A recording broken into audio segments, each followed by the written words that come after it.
back to another episode of FMA-TV, your source for FMA news and information. I'm your host, Vanessa, Associate Director of Membership Development for the Florida Medical Association.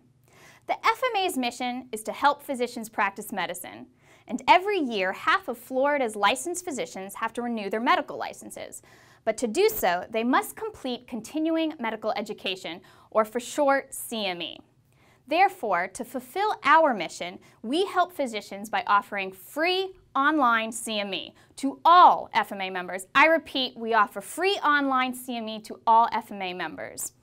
We offer a variety of online CME, but most importantly, we offer the state-mandated courses required by the Florida Department of Health to maintain your Florida medical license. The state-mandated courses primarily include prevention of medical errors and domestic violence. Our CME catalog also includes a death certification tutorial and a course on end-of-life care.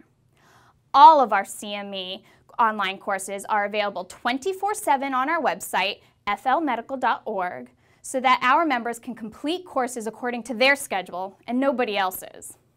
None of these courses would be available if it weren't for the FMA Education Department. But what most members don't realize is that the FMA Education Department does much more than just online CME. And to tell us more about the numerous activities of the FMA Education Department is the FMA Director of Education, Melissa Carter. Hi, Melissa. Thank you for joining us today. Hey, Vanessa. It's good to be here. Melissa, I was just telling our viewers about the free online CME for members. But what else does the FMA Education Department do for the FMA members? One of my favorite things about the Education Department is that we actually help our members by supporting the other departments and groups within the FMA, whether it's the membership team, our Director of Regulatory Affairs, or the FMA Council on Public Health. We are often asked to help these people share their important messages. We're kind of like the catchers at the FMA, always ready to field a ball from any base. And it's these partnerships that have created some of the most wonderful educational resources we have for our members. One exciting thing happening actually right now is an ongoing series of CME-approved EHR workshops that have been designed to help physicians select and implement the right EMR system for their practice. We are always available to answer questions about the, quote, little things that bother physicians, like what CME is required for the Florida license, does this course count, where can I go to get this education, and so on. If our members remember only one thing about the FMA Education Department, I hope it'll be that we, there's 3 of us, are never further than a phone call or an email away. So how involved in CME is the FMA? Vanessa, that's a great question. I think that many physicians would probably be surprised to learn how active a role the FMA really does play in the delivery of CME here in Florida. Not only is the FMA accredited to provide CME, but we're also recognized to accredit local CME providers like community hospitals, state specialty societies, and county medical associations. The FMA dedicates a lot of time and money to maintain these credentials. And because of the support of our board and EVP, we are able to encourage and foster CME across the state. We facilitate collaboration among providers. We mentor CME professionals, partner with community organizations to offer joint CME activities, and we accredit over 50 organizations to provide their own education. So the next time you attend a local CME activity, be sure to look for our Special Education CME logo. Chances are pretty good that the FMA was a key player. So how can physicians get involved in the CME system in Florida? Vanessa, there are several things that a physician can do to get involved. First and foremost, we encourage physicians to attend as many CME activities as they can locally. Organizations spend a lot of time and money to provide CME, and consistent active attendance is one of the best ways to ensure that they will continue doing this. Also, CME professionals love to get feedback and advice from the physicians they serve. Information about physician practice and the clinical questions they encounter on a daily basis is like gold. And finally, physicians can really improve the CME system by sharing their time and talent. CME providers need consultants and planners who are experts in their field. They need CME committee members to review and approve content. And of course, they need faculty who can deliver exciting and relevant content. The fact is, the CME system is totally dependent upon physicians.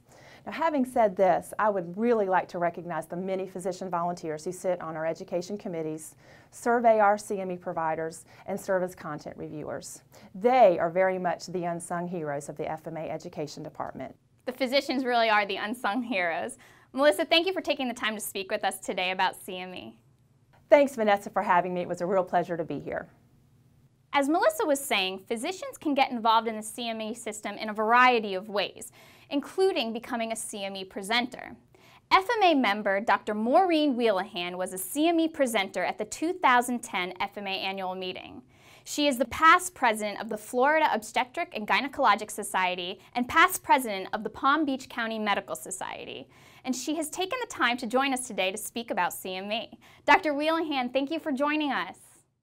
Thanks for having me. Dr. Whelihan, your involvement in the FMA extends into the arena of CME, which is one of our benefits we offer our members for free.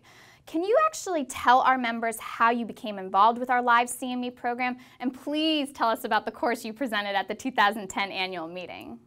Right, so it actually began last fall when the FMA Board of Governors met in the Keys, and I attended the meeting and of course made my rounds to all the committee meetings, including the Programs Committee and the Membership Committee, and somehow I answered a question about sexual dysfunction, and then Dr. Butler sort of chimed in and said, "Oh, I've heard her talk on sexual dysfunction and I think we should have that."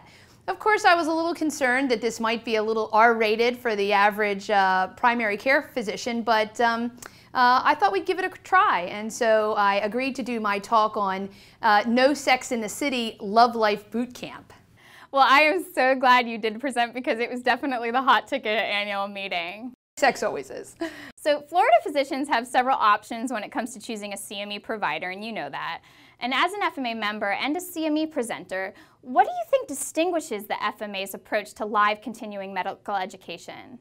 You have to think about it. We're very busy. We're trying to crunch in all of the requirements, plus patient care, plus see our family. So it's very important that we can do all the things at once. We love to bundle. So anytime that we're coming to a meeting that's very important, obviously the FMA annual meeting is very important to us, and we can get some CME, especially the required CME, I think it's a win-win for both the busy physician and those attending the meeting. On a side note, why do you think it is so important for Florida physicians to join and to become involved in the FMA? You know, membership is power, and the commitment of the doctor to be a part of the process is so crucial. And I think that doctors have to understand that we need to get together with a unified message so that when we get out there, we let the patients know that it's all about being able to serve our patients better, to take care of them with standard of care and quality care, and we also want to fight for the doctors to make their life as easy as possible so that they can deliver the best care to their patients. And organized medicine is really what that is all about. So I'm constantly preaching membership. Dr. Whelihan, thank you for taking the time to tell our members about the FMA and your involvement with the CME program. Well, thanks for having me. For more information on the Florida Medical Association CME, which is free to all FMA members, or to even join the FMA, visit www.flmedical.org or call 1-800-762-0233 and ask for the Education Department. That wraps up another episode of FMA TV. Thank you for tuning in, and I'll see you soon.